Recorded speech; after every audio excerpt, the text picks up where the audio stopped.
The next panel is going to be on fraud and the impact on credit and collections. So, fraud's been a lot in the news recently. Fraud levels have been rising sort of like significantly. I think one of the questions we've got is this really sort of like an issue really got to do with increased sophistication, use of technology, etc., or are we seeing some of this economic stress that's sort of been bubbling that we've been talking about? I put on the screen here just a few of the key themes. So we talked about AI detection, multi-channel, sort of like layered of security measures. Behavioral analytics has come up as topics, and extra methods in terms of fraud detection. So we're going to talk about some of those things over the next hour or so as we sort of we run through it. So if I can just bring the presenters to the panel to the front. So with us we've got Tony Gunderson, who's the head of operations from Onmo, who are a credit card. We've got Rich Evans, who's the director of new propositions at LexisNexis. Mark Courtney, who's the chief product officer at Cifas. Obviously got a fraud database, and LexisNexis are in the data analytics kind of space. And we've got Stuart Sykes, who's the founder of Midas Advisory in the advisory space. So thanks very much. So just to kick off, I suppose, fraud's been a hot topic kind of recently. The first question I want to ask was how have you seen that play out in the business in terms of the nature of fraud? How's that kind of changing? And Tony, I was going to go to you first just to ask what you've kind of been seeing, really, I suppose. Yeah, sure. Thanks, Chris, and good morning. I think there's some of the traditional sort of fraud very much still going on. So if you haven't got your IT protocols right, you haven't got your training right, you're going to put yourself at risk from, the phishing stuff and all the normal stuff that goes on. That's not going away. Certainly synthetic ID fraud is a big thing, and we've become bigger in terms of people's ability to try and set themselves up in that way, whether it's with stolen documentation or a mixture of stolen and actual documentation. Clearly AI is going to play a massive part in terms of its ability to create documentation, genetic biometrics, and the thing about that is very interesting. I was reading recently is you've got such a thing as fraud as a service. So as people and the criminals rather sort of become successful in things they do through AI, they replicate it and they sell it to people who are less technical but just as criminally minded. So it's from that point of view, it's quite dangerous. The flip side of that is obviously using AI as a business to counteract that, getting the right tools in place to spot these things. And I think also open banking's probably got a big part to play in terms of helping with identification as people accept that more and more, and people become more getting that in the application process is probably going to be one of the keys also. So I think there's a number of themes that are sort of standard in terms of what's already going on and the ones that are going to develop further. Mark, I was going to come to you and just say, what have you seen in terms of fraud levels? Obviously, you're pretty close to this stuff as well, being kind of what you do. Yeah. But what have you seen? So it's definitely been in the media. I'm sort of reacting to what I'm kind of hearing to the last conversation. But what are you seeing from a data point of view in terms of fraud that's been coming through? Yeah, so that's loud, isn't it? So I think for us at Cifas, obviously we collect a lot of data from a huge amount of organisations around this area. First 6 months of this year, we saw a 15% increase compared with the same 6 months last year. I think interesting trends in the identity fraud still the biggest, about 64% of everything we see. Interesting change areas, things like account takeover, that's gone up 99%. Wow. So, that's criminals targeting existing accounts to get new products and things like that. So we see, similar in the fraud as a service space, that selling of credentials and information to get into people's accounts become more common. I think, you touched on that. We were talking to an online retailer recently, and they got back to the source of the person who was selling the phishing, the information, the details to log in, and also when to buy, what to buy, all that kind of information. They got back to that person's actually a 17-year-old who is doing that. So it is enabling that fraud as a service, those different tools you can buy, it's enabling things. Other area we're seeing, whether it's driven by cost of living, is a 9% increase in misuse of facility. So that's, misuse of the credit, whether it's using a loan for purposes different to that was applied for or other areas. So, yeah, definitely seeing a mix of change, the different targets, online retail, mobile telecoms, and kind of bank account targeting. But, yeah, definitely a little bit of a switch in the back end to that account takeover in existing facilities. Why do you think we're seeing that change? I mean, what's sort of driving the change? Maybe, Rich, I was going to come to you. Certainly jump back in, Mark. But just to add on that, I think probably the change for me is probably the availability of credit may be changing. So targeting in existing accounts that have arrangements in place might be driving them to do that rather than trying to apply for new accounts. Yeah. And Rich, what's your kind of comment in terms of because in the background, availability of credit, but also economic stress, which can lead towards that, particularly things like first-party fraud and those kind of things. I mean, what are you sort of seeing when you're doing your kind of analytics around what's kind of driving the increase as well, or the change? It's a really interesting one, and I think we're in a very fortunate position to work globally with our fraud solutions. So we see a lot of the trends coming from the US starting to appear into the UK market today. One of the biggest ones of those trends is the synthetic identity fraud piece. It's been mentioned already a couple of times here, and I think one of the challenges we see is that the availability of data to fraudsters is just skyrocketing. It's always out there. The ability of AI to pull data together and extract it from various sources just makes all of these complications even worse for the creditors out there. We've seen from 2020 to 2023 a 527% increase in the rise of synthetic identity fraud. They're just astronomical numbers. When you link that to the things that Mark's already talked about, that it just compounds the challenges that we see. Yeah, Stuart, we were chatting in the preview when we were going through the questions around synthetic identity, and it's like I think you'd seen that rise as well. Maybe just explain a little bit about what it is, what you've kind of seen as well. Yeah, I think. At Midas, I deal with creditors, companies, debt recovery firms every day, and that's what we do, just helping them out. And funny enough, when you said that, I had a text message this morning from the Home Office. I felt really good about it. Then I felt really bad because it was about my winter supplement. Now, I'm getting on the news, but come on, I'm not quite there yet. And it was synthetic fraud. It was a phish attempt. And that was to me this morning via a text message, to go to a link, to give them some data so I don't miss my supplement. And you think, well, hang on a minute, take a step back. How many people who aren't that savvy, even younger people, and it's to the point, that you were making with regard to the economy at the moment and the panel before about the cost of living crisis, who might click that, who might think, do I get a bit of money? Am I going to get something here? Because they're not quite savvy now, they're just chancing their arm. Their data's then gone to Rich's point.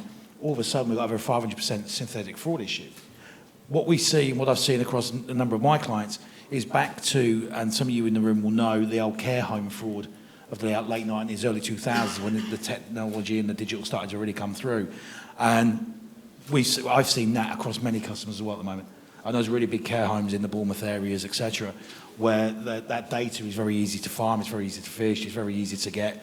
Unfortunately, nefarious people in those homes, therefore taking that information and creating the credit profiles, and even, as Rich will probably see as well, and Mark will see he's deceased, there's a remarkable increase in that going on as well. By the time it takes people to register for death, their name could have been used multiple times to gain credit, etc.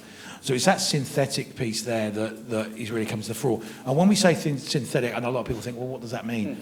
It's basically, using some real data. So it could be my name and my date of birth, for argument's sake, and then the rest of it's totally made up. So it's finding issues, it's poking a hole, it's seeing where you can get to. These fraudsters, to again Mark Rich's point about being, and Tony's about being as a service, they're turning around and saying, target this bank, target this lender, do it this way, and we guarantee the 10th attempt, the 12th attempt, you'll get through the door. And they work that out no differently to we do as a business with a P&L and ROI. What's my return on investment? It's going to cost me £5 to get it done, but I can take £300 out the back door. And those are the things that a lot of people are seeing at the moment. That's what that synthetic is doing. It's the push and pull of real and non-real data. So it seems like the explosion of data is to a certain, and availability of it sort of is enabling that. And I suppose online processes, I mean, Tony, I was going to come to you around, so like, we talk about digital processes, digital application processes, but then also things like, and get into things like AI and those kind of things. How much do you think that is, as much as being a benefit for us as a business, but also an enabler for these fraud businesses as well? No, absolutely. It's a double-edged sword, isn't it? I mean, we've been, over the last sort of 10 years, trying to sort of speed up every process we've got, whether it's an application process and getting the customer through as quickly as possible. There's a belief if you don't get the customer through in 5 seconds, they're going to go somewhere else. So, and I think there's a, part of it is maybe slowing down a little bit and saying, looking at your process and saying, is it doing the best it should do? Because you've got to protect the consumer as well, because we'll see it in the credit card business that friendly fraud is it's a strange term, but it's true. It's people that know people that are using their information to get something. So you've got to try and make it not too easy for them. And part of that process is it's good training the staff up front. So they're aware of what to look out for and to challenge where it's appropriate. But also, as I said, maybe the speed of your process needs to be slowed down a little bit sometimes. I mean, Mark, what's your kind of view around that sort of like symbiosis, I suppose, between extra data capability, extra digital processing, and sort of like speed for the customer versus fraud potential as well? I mean, yeah, I think it's an interesting topic, and I've heard a few people, talk about this subject and say we've taken all the friction out. What do we need to put back in? And I think this idea of almost customizable friction, based on what we know about the customer. So, if we know that one of our customers has been a victim of authorised push payment fraud before, how are we going to treat them? How are we going to message them? And I think that's definitely where the industries are going in that kind of spaces, having more knowledge there. I think it's becoming a real challenge. We touched on, fake websites, fake messages, and that technology is driving that capability to do that at scale like never before. I have an interest in, we used to be told to look for spelling mistakes, to look for all the information, the icon within the website. But actually, I think there's good common sense, and a lot of time they were using that to actually screen out people who was more likely to fall for it. So, you could use that as a method because they couldn't cope with the amount of volume of people that were clicking on it.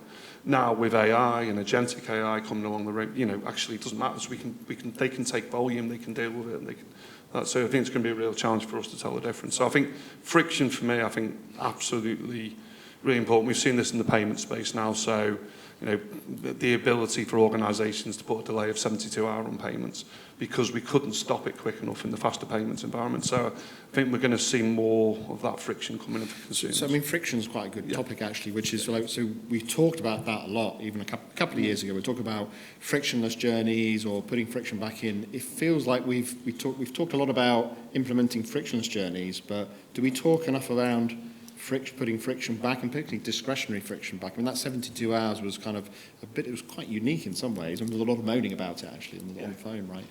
It's interesting if you look at countries like the US that are just moving to faster payments, really, and just adopting it. We're kind of coming out the tail of that and going, actually, that's great in certain circumstances, but we need to put provisions in place to help. Yeah. But I think, just to follow on with that, with consumer duty, again, the dreaded consumer duty, but it does clearly state in there about some friction. It's quite clear. And if firms aren't doing that, I do worry within the next, say, 12 to 18 months, once it's really embedded, they really understand what they're doing with the FCA, that some of these firms who are quite quick straight through, and they do have high fraud counts that are being reported, that they will be pulled on it. Because I can't see them, you cannot see them turning around next year and saying there's another 90% increase in fraud, there's another 20%, whatever it is, which is affecting consumers. So they will look at that journey and say, that is great, it's quick, but is it too quick? And the payment thing was great at 72 hours because it really slowed that down. Yeah. And I think there's going to be some regulatory pull on this in the consumer duty with the reports for next year when they come through. But I remember the pushback there is if you're sort of delaying payments from a customer point of view, if it's 72 hours, it's an awfully long time, right? So I mean, I used to do authorization stuff with fraud, and it was used to take, people used to moan if it wasn't done at the point of sale, right? So it's like there's a real sort of balance kind of there. I mean, Rich, I was going to talk a little about, what do you think the new role of what's the role of like technology to kind of help with some of these kind of, as much as I'd like to go back to wet signatures, I can talk, I'm old enough to be able to remember that now. What's the role of new tech to sort of help sort of identify some of these new trends that are emerging? I think new tech's the future. It's the only way the world's going, right? We've got to embrace it as organisations and really understand what's out there to combat the fraudsters. Again, LexisNexis are a very fortunate business that we have various different streams and capabilities throughout customer journeys to help organisations spot fraud. We're always out there looking at acquisitions we make as well to really complement the services we already have. We've recently made acquisitions from Threat Metrics through to True Narrative in the last few years, or 5 or 6 years, and that gives us capabilities around digital fraud. It gives us capabilities around platform plays and workflow plays as well, which from our customer perspective is all about adding that right level of friction. So, we can take people down a device fraud journey initially to help them understand if the device itself has any known fraud in there. And then if that passes through, we can take them down through a contact strategy, through email age acquisition that we made, right? To understand, actually, is there anything that looks suspicious about the email address, or is there any known fraud against the email address? We then have capabilities that work with the likes of Mark at Cifas, bringing that data together as well to understand what the wider complexity of the fraud issue is.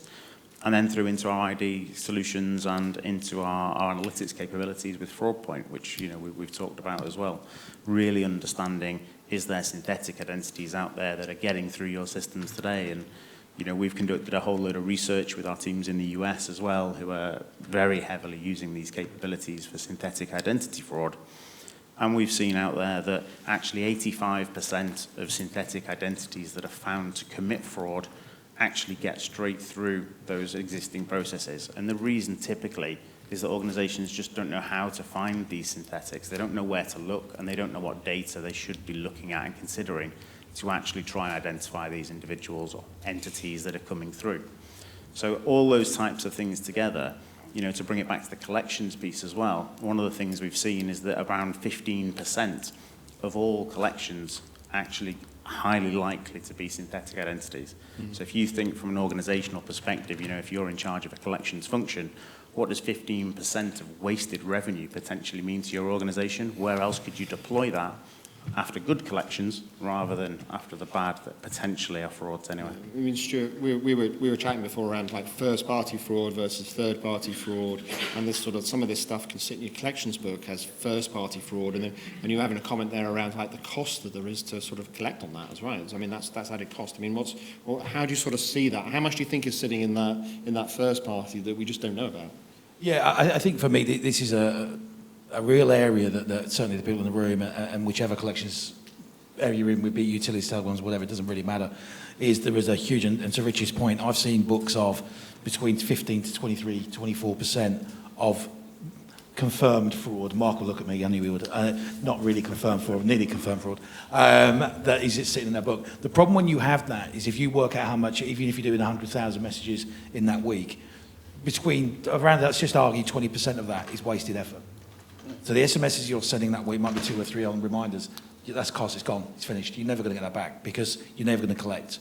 So it's really about, when we talk about data, and we talked about it in the last session, but really when we talk about data here, when we talk about fraud, first party, third party, family, whatever we're talking about, how we want to split that pie up, what does it look like? If you've got your top 20 percentile that you are absolutely sure the propensity to pay is a 1, i.e. they're going to pay, why are you going to do a lot of work with them? There's no value. Just send them a message. They'll pay. They're just lazy. The big percentiles in your middle, that's the ones you work on. That bottom 20%, which is more than likely fraud, what are you doing with them? Send an email so you placate the FCA that you have made contact just in case, but you're not spending money. What you get from that, and what I've seen and what you start to see is you get far better optimization with your costings. So your costings are far better. You're not using people bums on seats, even if you're using dynamic dialers, you're wasting time and effort on these. There's no value in it. You're wasting money. Look where we are now in optimization with cost. You've got national insurance increases going through the roof. Big firms are going to struggle. I actually asked a question in the last session, which was Sainsbury's and Morrison's combined. It's a 200 million increase in NICs. 200 million. Do we think we're not going to get that when we go to Sainsbury's to get your croissant? Of course they are. They're going to put that on the top. It's no different to debt when we're looking at debt recovery. Again, when this starts to increase and you start to have more and more and more, our bank's not going to add the odd bip here, the odd bip there because they're managing their risk. Of course they are. We've always done it. We always will. So really when you're looking at this data, for me is really important, is to look at that where you believe when your data says that is at 80% and above fraud. Leave it alone. Send the email. But then, I've got written down in large letters, which, I'm sure will be picked up by the other panelists, was prosecute. I've got it in big letters.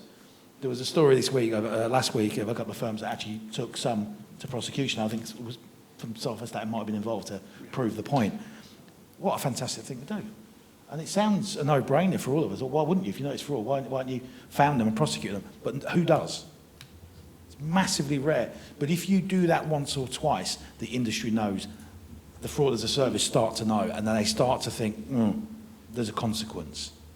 So those are important factors as well of your data. And I suppose, Tony, I was going to come to you. And so you talked a bit about not contacting people or prosecuting people. How much do you think the regulatory elements we just talked about in the first session act almost like as a buffer to that, which make particularly the compliance folks nervous around, have you done enough to contact people to get good customer outcomes, those kind of things? I mean, how much of a balance is there, and how do we sort of navigate that? I mean, because I think the points Stuart's making are very valid, but you can see the regulatory argument coming up from the compliance teams.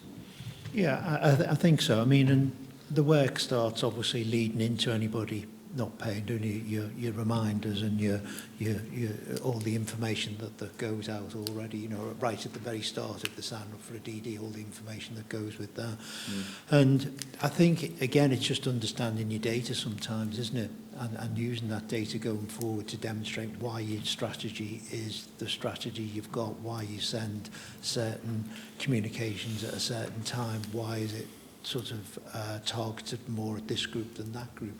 So I think you've got to be able to demonstrate why you're doing something and explain what the strategy is, but then more importantly have the MI to support that it's the right strategy and it's fair to the consumer to do it that way. So it's the evidencing of why you made that particular decision on that particular account. Why you sort of set the strategy in that way in the first place, what led you to there, what happens while you're doing the strategy, what's the MI that's coming off the back of that, and finally the results of doing the strategy the way you did it in terms of contact rates, in terms of returns and etc., and ultimately what your path is to deal with that customer. Rich, just comment that just on the data piece in terms of the evidencing piece that we've done enough, and and then that balance, I suppose, around fraud rates as well.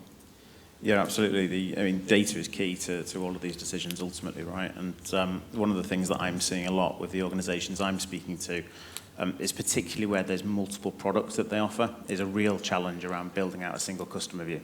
Understanding if they've been defrauded by an entity over here, how can they make sure that they're not then choosing to lend to that same individual tomorrow for a different product line. So actually understanding that piece is really, really key to that as well. Linking that then through, of course, to the decisions you make and the outputs and the ability to demonstrate why you've made those decisions is absolutely key. Bring all of that together is the types of capabilities that our customers are all looking for all of the time, and I'm seeing more and more of that in the conversations I'm having today. Yeah, Mark, when we talked a lot about using, I suppose, technology and some of the back-end detection piece, but where should we be focused in terms of I'm thinking we haven't talked a lot about the onboarding stage really at the moment there, which is kind of also pretty critical as well. Where should we focus? Which elements of almost like the customer life cycle are the key ones that you think we've got to try and get right? Onboarding is key, but I think probably can you hear me okay? Yeah. I think that, and it was talked about on the previous panel, that ongoing customer life cycle, I think understanding change, obviously with consortiums like ourselves, we see a lot of that, day one the customer looks fine, day two another financial services organisation has a problem with that customer or discovers there's been identity fraud. So being able to take that ongoing information back in, we're doing a huge amount of work in that space to try and do that. I think the kind of whole piece through that customer journey and just understand it, even within your own organisation. So we're looking at things, we have capability like facial matching now to look at, has that face been seen on a different application? And, Rich touched on it there, we had one organisation, we brought that in, found out they had the same face on 18 different accounts, just within their own estate across different products. Never mind how that face existed across lots of other organisations as well. So using information, using consortium information, I think is going to be really critical. Learn from your own organisation as well as others in that environment. We need to say more. I think the bit that's missing, it was touched on the other panel again as well, is right, it's very much private sector information at the moment. That public-private sharing of information of where fraud happens isn't happening enough yet.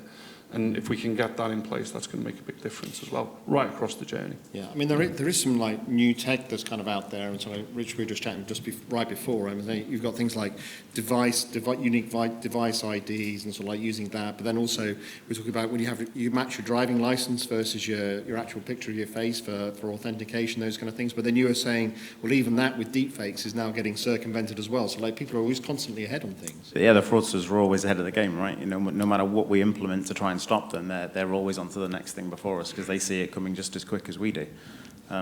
It's that never-ending cat and mouse game of fraud.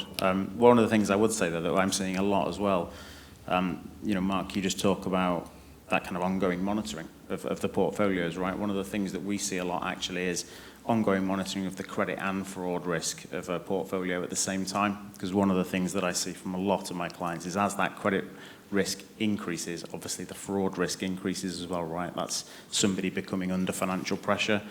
Even in that first-party space, that means that there's more likelihood of potential fraud there, right? So that's a really interesting thing that we're starting to see more and more of as well. Yeah. Sorry, and just on that journey piece, and I totally agree with the panel, everything that's said there, and I think we all know, I don't work there, so Revolut, we all saw them in the news last week, 9,000 issues, double Barclays, and Barclays are way bigger. That is where, when we look at journeys, and Onmo may see this, Tony may see it, I've certainly seen it across companies I've worked for and didn't work with now, is the likes of the Revoluts, the Monzos and others, they're very good, they're excellent. But a lot of the journeys start there. So you will see that, the direct debit's been set up with a Revolut. It comes to payment, it might take one minimum, they max the limit out and then disappear. Because that account at the start is fake. It's set up incorrectly. They've used synthetic, they may have used AI pictures. I've seen them personally in an old company I worked for, and we had to kick a few out, but we was like, that really looks like Rich, but it wasn't. It's because it had been grabbed off of Google, AI had done it in a way it looked like it was him on the driving licence. And of course, a lot of these things are algorithmic. It's like passports, we all know it's not, that is definitely Rich's passport. It's, does the algorithm look correct? Yeah. Does that look right? Is that the face? Yes, right, pass. So when they set the bank accounts up in this way, lenders off the back of that and those that are doing top-ups and things with them, look at it and say, that must be real. That's got to be the customer, and that data is given to you as a company to say, now I want a loan, and there's my bank account details, I'm all good. You go through the same process, and it works. So it's all coming from there and then streamlining down. And again, Rich is closer to this than me, but I've seen a lot more sleeper fraud in the past few years than I've ever seen, where they will keep that account looking very nice for 6 months, 12 months. Your credit limits go up, you to Rich's point about risk, this guy's a good customer. You get a little bit more, and then they absolutely flatten you and walk away. And then you've got a £2,500 debt at the back of it thinking, well, I thought they were a really good customer. It's because it was synthetic. It's because they know our system's better than we do in a way. And they know if they're really good and they're really nice people, you'll get bigger limits, and then they can walk off. To a certain extent, it's looking for those never paid, or just straight throughs. I mean, we used to call them straights, right? So are you seeing your percentage of your straights going up, and that could be first-party fraud? Yeah, exactly right. And it's down to Rich and Mark said, and Tony, about your transactional monitoring as well. It's so key, because you can start to look at some of the data you're getting with a customer spending X amount at the co-op, yeah? And what they're doing there, often it's SIM cards, it's things that are saleable. So they'll sell them on, make a minimum payment, you give them a credit increase, and then all of a sudden the transaction starts to go up. Stop the card. immediately. Yeah, the other thing you kind of see is you often, as creditors, you tend to look at it as your book or your accounts. Sometimes this can actually happen across the same information is used across multiple accounts. And Mark, I was going to come back to you just to say, like, how prevalent is that, which is it's across, what you might see with one particular creditor is actually across multiple 5 or 6 different creditors, all having the same dynamics, and they're almost like in competition to lend these people as much as possible, right? I mean, that's the market dynamic. Yeah, absolutely. I mean, we see the same identities being, synthetic or real identities across multiple organisations on a regular basis. The same phone number on 35 different filings, the same phone number on multiple email addresses and everything being reused. Yes, slightly different names and addresses. They'll know, like, phonetically to change the spelling of the name so it gets past the duplicate checks and all that kind of stuff. So yeah, huge problem. I mean, I have to say AI has probably improved my spelling on it's probably better than my spelling, I have to say. But yes, I mean, I think, yeah, for sure. So I want to take a bit of a different tack now around actually old-style processes. So a couple of weekends ago, there was the fraud that there was with the cheese. Remember the cheese? I didn't hear that, but the cheese got stolen. I think they've now recovered it, which was great news. I say that was great news for my toasted sandwiches. But but it got stolen. But as much as they were talking about fraud and they kind of linked that on the radio to consumer fraud, for me it actually came back to credit control as well, which is like the cheese got delivered, they'd obviously been invoiced and the invoice wasn't paid. I mean, like, how much do we actually just make sure that this rush towards digital, we actually make sure that we've actually concentrate on some of the basic processes that are there? Because it feels like credit control, I mean, I don't know the details of the case, would have stopped some of that if they knew who the customer was and those kind of things, unless they were, impersonating them. I mean, how much do we need to make sure we don't lose sight of some of the basic kind of process controls? No, I think that's absolutely right. I mean, you've got your first line staff there, whether it be the contact centre staff or whoever. And again, as I said earlier on, training is key, not in terms of just the training, but awareness training as well. So you can get people on the phone that will try and distract you. I was listening to a call a couple of weeks ago. We were virtually giving them the information that we should have been getting off them because of the way they were behaving. They were very clever, very distracting, and they almost got through. But it was again, it's when you hear things like that, you get the training back out, you get the awareness out, you get the real life examples of what can go wrong if you're sort of off your guard. So I think the first line staff are key in terms of awareness and the training that they get. I mean, the whole piece around sort of like, that challenge question and answer with customers is kind of interesting. When I phone up, I don't necessarily know some of the questions, particularly for some of my credit bureau. They'll be saying, like, what do you have X, Y, and Z? I'm like, I don't remember. But actually, probably if I was a fraudster, I'd probably have it written down somewhere and I would know exactly what it is. I mean, can we use AI sort of to almost like interpret that in a different way? I mean, Rich, what's your kind of view in terms of like, how do we use these analytics, and can we use the analytics in a different way to find out if it's the real person? Because the real people actually make mistakes sometimes more than fraudsters would. I mean, there's a bit of an arms race there, I would think. It really is, and again, I think it's about layering the capabilities at this point. It's not relying on a single fraud strategy or a single fraud product. It's about looking at the market and seeing what different capabilities are there. We've got a couple of clients that have a primary fraud solution and a secondary fraud solution, right? And they push the exact same data through both of the solutions, even though they're doing the same thing, and they do see differentiation between the outcomes that they see in those solutions as well. So no two solutions are the same, which means no two outcomes are the same ultimately, right? So having that redundancy in solution, I think, is key. Keeping those layers in as well. Coming back to the human process, I was with a client the other day, and they were talking about this exact type of thing, right, where they had individuals calling into their contact centre 10, 15 times with different pieces of information, and then playing the silly card, right? Oh, I've forgotten that. I've forgotten the password. I can't remember where I was living when that happened. I moved quite a lot, etc., etc. Just trying to gather that data from the provider to then go back in, ultimately with the idea of account takeover, ultimately. So it's that kind of goal. And and I agree, and I think when you talk about the old-fashioned stuff that came back, everybody remembers check fraud back in the day. Before you check guarantee cards, and even with them, you knew what was going on, you'd write them. But what you see is a change to the theme, but very similar, where, fraudsters customers, they've got digital wallets, they're buying stuff online. They know, like we will do, intuitively, when it's a busy time online. You've got Black Friday coming up. That's going to be chocker. We know that. Payment services, it's going to be busy. There's going to be droppage. What I say about droppage, payments guys in the room know, the link will go. It will sever for 50 milliseconds. It doesn't matter. That's enough time. They will know the times, the better times, and they will test and learn, and they will absolutely spam the hell out of it at an Apple store. And they'll try it 30, 40, 50 times a second on the bot farm. And one will go through. They'll get that millisecond drop, and it'll go through. It's paid. It's not paid. The bank's paying. The lender's paying. The car provider's paying. Then they get the goods. So it's a chance on theme. People were using checks back in the day knowing damn well they didn't have any money in their account. And this is the same thing. They'll have a little bit in there just so it looks like a viable account and really hit it hard at certain times with the knowledge that, 1 in 50 will go through. For them, it doesn't mean anything. The bot farm's ready. They're using the phone farm. So where device ID, to Rich's point, is hugely important when you're onboarding the customer.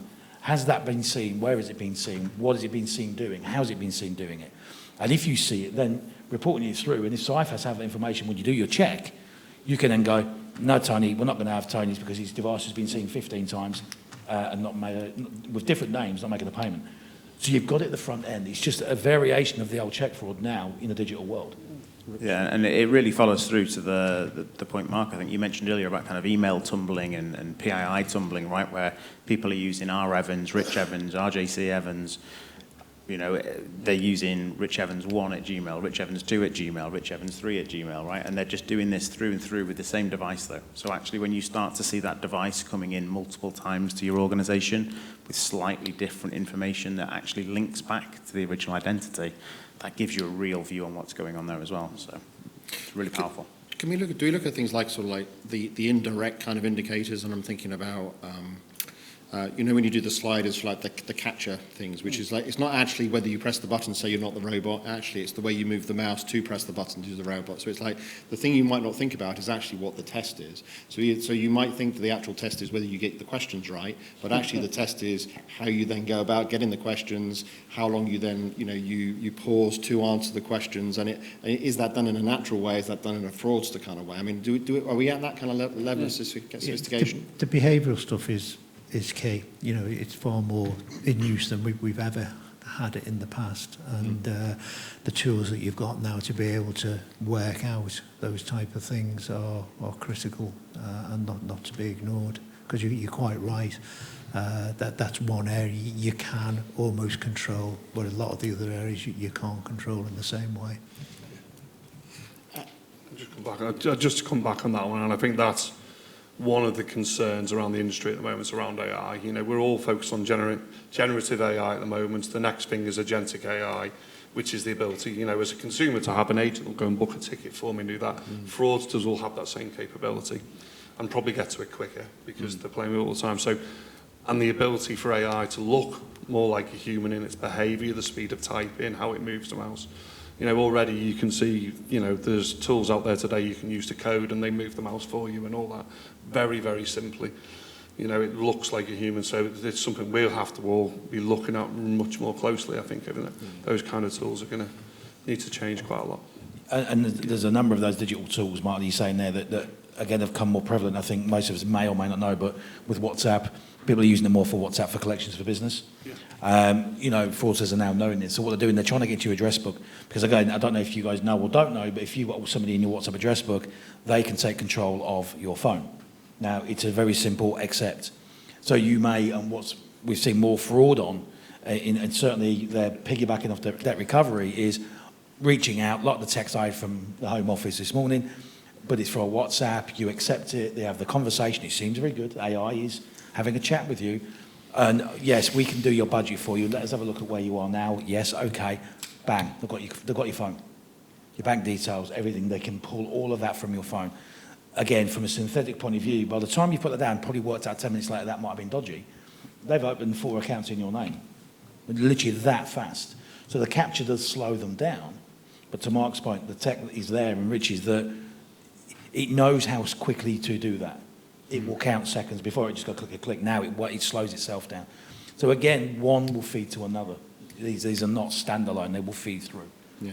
And we've got to be careful in collections. The tech we're using, and we're getting there we need to, is being spoofed a lot now by the fraudsters. They understand People are in trouble, people want to sort something out, and that is social engineering at its finest, when you are in trouble.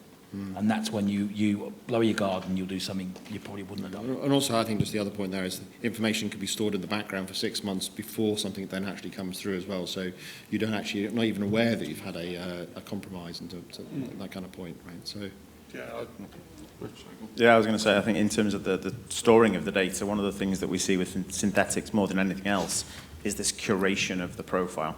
I think, Stuart, you touched on it earlier on, but we see in the US profiles that are coming through to our clients where they have a FICO score of 650. If that doesn't mean anything to anyone in the room, that's effectively a subprime to near prime credit score, which for the majority of markets is pretty acceptable, right? So, these are curated over time, working through a number of different organizations, building that credit score over time, even up to like 5 years, to actually get to that position where they can then bust out fraud was the historical term for it, right? But it's ultimately creating as many different accounts as they can, maxing those out, and then taking the hit and taking everything out as soon as possible. Stuart, your point earlier, right? When it comes back to the fraud ROI on that, they're doing this 1,000 times at once. They're great and really happy if they win 10 times. But I mean, the bust out fraud, what used to be is just like, it's that, but just on, additionally now with all the extra tools of AI and everything else that can be used from a fraudster point of view. What about the customer aspect? So we talked a little about the stuff that was in the paper recently and sort of like frauds out there, and sort of like, if you dial up your fraud controls, often that can result in, declined transactions. It can result in delays for payments or delays for disbursements, those kind of things. How do we handle the customer side of that? I mean, Tony, if we dial up the fraud controls so much because we're worried about it, and we're trying to protect the customer, but there has a negative customer impact as well. I mean, what's the best way to handle that customer interaction to reassure them, but also sort of, to a certain extent, sort of handle the situation? Yeah. I mean, again, good comms and speedy comms are always going to be your friend in this, so they're aware of what is happening and why it's happening. You don't want to be giving the crown jewels away, but you can actually, inform customers of what may happen if they, you'll see it on your own debit card at them when you make so many transactions to chip and go, and then all of a sudden you'll be somewhere and you'll be forced to make your put your pin in for obvious reasons, that certainly if the transactions happen quickly. So but I think we're all pretty much aware of that now, and we've got used to it. We expect it almost. You can almost count down when you're going to be and you check your pin before you go out to make sure you've got it with you. So I think good comms and information to customers about how their account is going to be conducted. So in the credit card world, there's certain information we can give out. It doesn't mean we're putting ourselves at risk, but it means that the consumer has got a bit more idea of why things happen and when they happen. And then if it's the support afterwards as well. So can they contact you if they need to? Something's happened. Can they, they're not going to have to wait hours on the phone, or they're not going to be able to have the chat with you, or whatever it is. So again, your support for the customer, whether through the contact centre, whether through chat, is really, really critical. So if something happens that unexpected, they can get the answer they need pretty quickly, and the support. Sure. I totally agree with what Tony's saying. I think, again, when you look at consumer journey, we look at customer journeys. We used to call it gating. So you look at the gates back in the day, and I don't think it's any different to today when Conk 7 first came in many years ago. And you start to look at gating, onboarding. You have certain parts where you have your education, your staff are educated, the customers. I want to make an A to A, but I want to do a push payment now. Do I have to double check my account details? Do I have to double click on that? Do I have to do a biometric? Whatever that gate is. Yes, I do. Right, next. So at each point of a journey where there is an action, a call to action, at the moment, when you look at some of the good ones that are doing this sort of stuff, and there's a lot of good neo banks, and even the high street, I've banked with RBS for donkey's years, they've really come leaps and bounds, and their app's excellent at the moment. Every time something happens, there is a double check that's you. And there's a 2FA, it could be bio, it could be something else, but there's something going on. And those are the key factors for consumers, because when you do that, now if it's the Apple, what I always say is the Apple generation. And the Amazon generation. When you go on Amazon, you do everything when you set the Amazon account up. Then really, what do? I just put my thumbprint on it, and then I'm off to the races. which is great because my daughters can't use my Amazon account. But, you know, you do all of this. We're all used to it. So when you look at the Starlings of the world and the Monzas, when they set up, if you look at their journeys, they're very similar to Amazon. There's very little difference because that's what we are used to as a society now. But you've got to put your gates in. And once you do that, I mean, Tony will know better than most, customers kind of just go with it. I think it's a trust thing as well. That they almost, there's an element of expecting something, and if it doesn't, can I trust these? Are they doing it properly? You know, so I think that's becoming more prevalent as well. That the trust side from customers back to saying, well, maybe you should have checked this for me. You know, so there's an element of them pushing it back to you. And I suppose from a customer journey point of view, that trust isn't actually built up at the point of decline or the point of challenge. It's probably built up beforehand as well. So we've got to think about that across the whole of the customer journey as well. And I was just going to make a point on this. I think one of the key areas, I think, you know, in terms of the education of the customer is being clear how you're going to communicate with them. And because we're all being told now, don't answer the phone. If someone asks you for this, don't do that. So if it comes to collection, you know, the first thing you go, oh, this is a scam. You know, and everyone are kind of, you know, I don't answer an unknown number anymore. You wait for it to go to voicemail. So I think being really clear on when we contact you. I think Monzo have done a fantastic thing in their app, actually, where their app says, this is us ringing you. You know, so, and being clear on that and how that communication is a real key part of it, because we've all been so focused on verifying the customer, we haven't really thought too much about how we help the customer verify us coming in. And that's where a huge amount of the fraud is happening, actually, as well. Yeah, and it's those apps. I totally agree, Mark. It's the apps. You know, if I had a push note from IBS today on my app, I'll see the message, I'll see what it is, I'll click on it, I then biometric and I know it's them. And it's no different when we look at in the collections world. If you've got an app and it runs well and there's a payment coming up and you send a push note, they don't cost Nexus, well, they don't really cost anymore. It's not commercially going to hurt you. But also the customers trust you. I know that's my DCA firm, my DMP, IVR, whatever, just sending me a quick note to say your payment's due or you've missed one. Okay, the downside is you can turn them off. You can turn your notifications off. But there are ways and means with Apple and Google now, the way you can bust that the other way because it is a service requirement. So it's not a marketing piece, it is a service requirement and you can bust through those things. But those are key because then I trust that it's Tony contacting me because it's from my app, not a text or a phone. It could be anybody. The customer life cycle piece is kind of interesting to like how do you think of it holistically rather than just the point of detection, right? And the other point that's kind of interesting is if particularly third-party fraud has been detected, how do you then reassure the customer that they're going to be okay as well? So how much do we need to start thinking about that end of the journey as well? I mean, like the dynamics around that. I mean, Rich, are you sort of nodding at the eye? I don't know if you had thoughts on that or... It's a really tough one, right? Because actually, if your account has been compromised, you lose trust in the organisation immediately to then have that organisation try to rebuild the trust immediately after the fact is going to be really, really hard. It's not a space that Lexis particularly play in, to be honest, in terms of helping with those types of things. You know, we're more about that detection and prevention rather than that rebuild of trust from the organisation side. But I think, as with anything like this, it's the right communication at the right time from the organisation to the consumer. But I suppose it does come back to a certain extent in terms of like, are you actually certain it's fraud? If you've got the tools to make sure you're actually certain, then it becomes a different conversation than if it's first-party fraud to a certain extent, or you might suspect first-party fraud when there's a bit more sort of a questioning kind of conversation going on. I mean, Stuart, what you sort of been in that situation? Yeah, exactly. Well, and you've done this for many years, but first-party fraud and real first-party fraud. If we had the formula to that today, the four of us would be on the beach in Mauritius. But you know, because it's so difficult to know the difference between the two. So you kind of, you know, you do kind of shelve that to a degree. You do kind of shelve it. And so, well, that's where it is. We're not quite sure. We're going to leave that. We'll write it off. You know, IFRS 9, and we'll just get rid of it. And we'll sell it at the bottom of the track.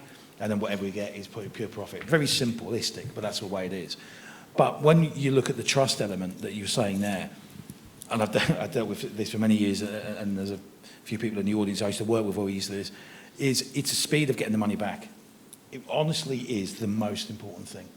It really is. If that customer is waiting for a week while you investigate, while you look at it, while you mess around to get them the money back, they will then not come back to you, but most of the time. If they come to you today and say, this is fraud, you look at it, and it's about 50-50, give them the money back at the end of the day. You do. It's just the way it is. But then do you tag that account as high risk warning for your transactional monitoring? Yes, you do. Yeah, absolutely do. And then you put more hurdles in place and put another biometric in if they're going to spend anything over 50 quid, for argument's sake. But that's how you contain it. It does cost you money. But in the long run, you will get a better retention rate. And that's the key element, because buying customers nowadays is anything between £5 and £80, depending on where you're getting the customers from, depending on subprime, prime, whatever.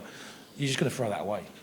So it's about really making a decision, using your transactional monitoring, looking at the patterns, doing it very quickly. AI really helps in this area because you can run the AI very fast and say, actually, was that really Chris? Does that look like his normal spending? And if it says, no, he's never shot them in his entire life and it's 50 miles from where he lives, right, we'll just write off. Give him it back. Customers then happy. Thank you very much for that. We've now put a block on that place. So you can't be used there again, don't worry. You can gain that trust back, but it's about the speed. Yeah. The other kind of good stuff that I've seen, sort of heard being done is we do such a good job in things like signposting in collections. We're doing a similar kind of analogous thing for fraud when you've had victims of fraud anyway, and so that can kind of help with trust, that whole trust element as well. So we talked a bit about, I suppose, first-party fraud, third-party fraud. I mean, do we need to just like get to this almost like a new world, so we sort of like blend them together to a certain extent and thinking like how do we think about customer outcomes? I mean, is it getting more and more blended? I mean, Tony, is it still, because they used to be very almost like separate teams to a certain extent. Do we need to sort of come to the point where we start to think of them as being a bit more of a blended kind of customer-centric kind of process? I think to some extent, yes. But I think like with anything, the data will probably tell you what benefit that gives you in terms of either A, being able to spot it or understand it. So I think at the moment, no, I wouldn't necessarily blend it all together. I think we need to learn a little bit more about it before we would do that. Within our data, we're going to have our different cohorts of how we look at it. And I think if we blended it together, we'd only end up separating it further down the line anyway. So I wouldn't do that not necessarily at the moment. You get your fraud guy saying, "Don't put it all in my pot." That's what you get.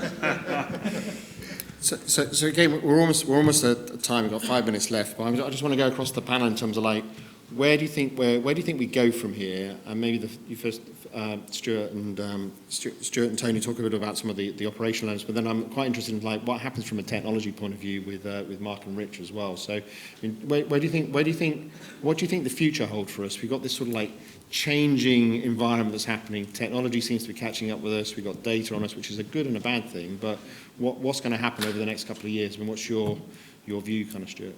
I think we're going in the right direction. Everything's good, but it's about cohort splits at the moment. For me, I look across the industry about when I see debt books that are being sold and the buybacks there. There's a hell of a lot of rubbish in there that really shouldn't have been sitting in there. It's elevating Facebook the face value of books that a good 20%. It's not even there. So just get rid of it. Why is that trying to be sold? On the converse side, as you're buying it, why is that even in the mix? There's a lot more you can get rid of earlier in that piece. So that's a really important thing. And then for DCAs, if you're passing through, and for internal DCAs, again, run the numbers with your AI. Look at the cohorts. Why are you spending that much money? Look at what you're getting back. I've just spent £500,000 on this cohort of customers, and I've heard from one. Where's the value? There's no ROI. Take those ones, anything in the 80% and above percentile of probable fraud, stick it in that bucket, put it in the corner, and send an email once a month. Because then your commerciality is better, your optimization is better, operation is better for all of your staff, and you're not wasting good effort and time on things that are never going to come to fruition. Thanks, Stuart. Yeah. Tony, focus the next 4 to 5 years, do you think? No, I think key to us is, don't forget about the basics, keep doing the simple things right. But there's a lot to embrace going forward, a lot we still don't understand of how we can use these tools. So there's got to be a lot of champion challenger in what you're doing, in your journeys, in your processes. You can't just all of a sudden sort of, as you wouldn't have done in the past, shoehole something in. Make sure that you're testing and learning, from anything that you're going to be using going forward, because there are some very good tools out there, but your current process might not fit them, so you've got to make sure you fit them in properly. Okay, fantastic. Mark? Huge amount. I think obviously AI is going to be a big area, and our adoption of AI to fight AI as an industry, I think it's going to be really important. I think it's the only thing that can compete with the speed and scale, so that's going to be critical.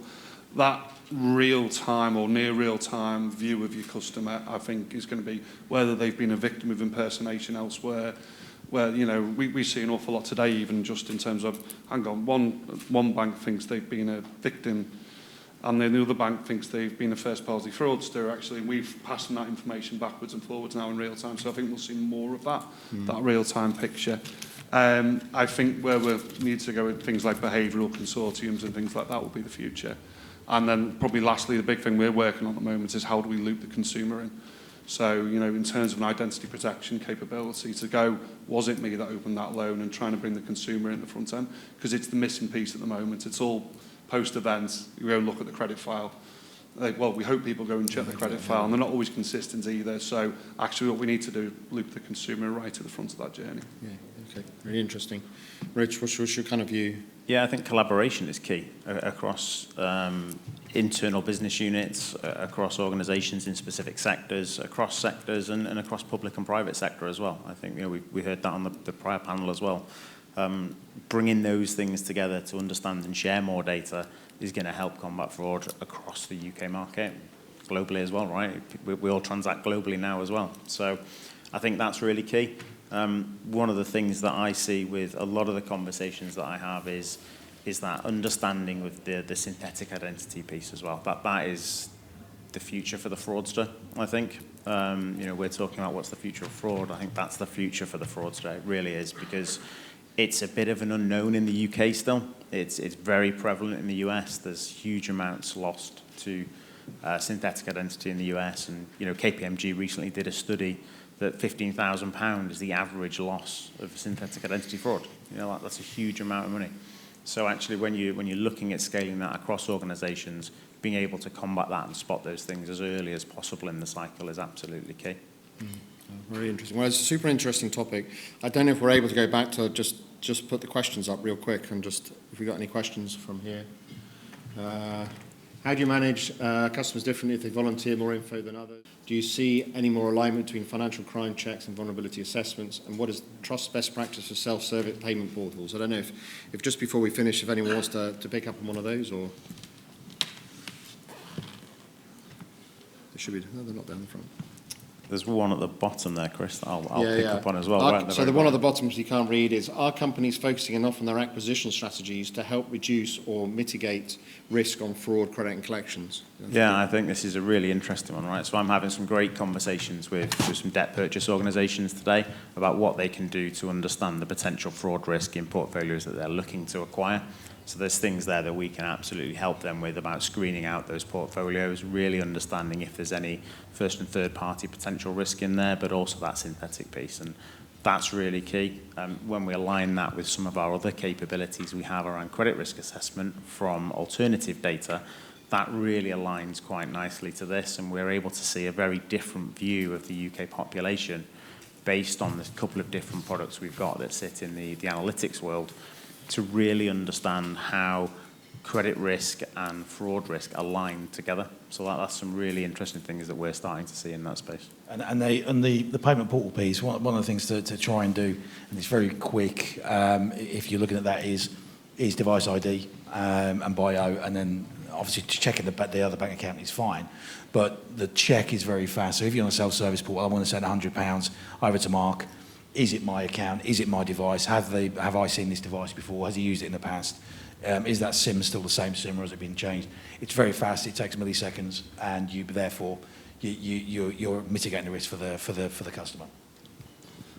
I was just going to come on the second one, actually, financial crime vulnerability. And I think Russell touched on this morning, and this is a real area of concern for me. I think, you know, we talk about synthetic identity, but first-party fraud. When is first-party fraud, not first-party fraud? And I think we're seeing a huge amount of manipulation of people through social engineering, whether that's romance fraud, getting people to apply, whether it's a partner that's then going to leave, getting other people to apply.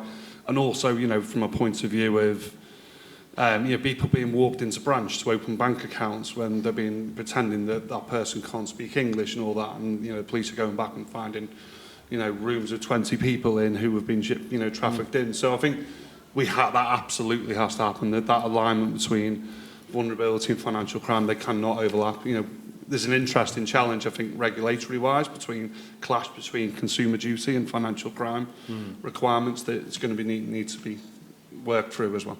Okay, well, fantastic. Well, any questions we didn't get to, say we'll round up and see if we can get them answered in the notes which come back. So I wanted to thank all of the panel for joining. I think next up for us is we're going to have a bit of a break. I think lunch should be outside, but if everyone can be back for around about, well, we start at 1:45. So, but thank you to the panel here for the last session. Thank you.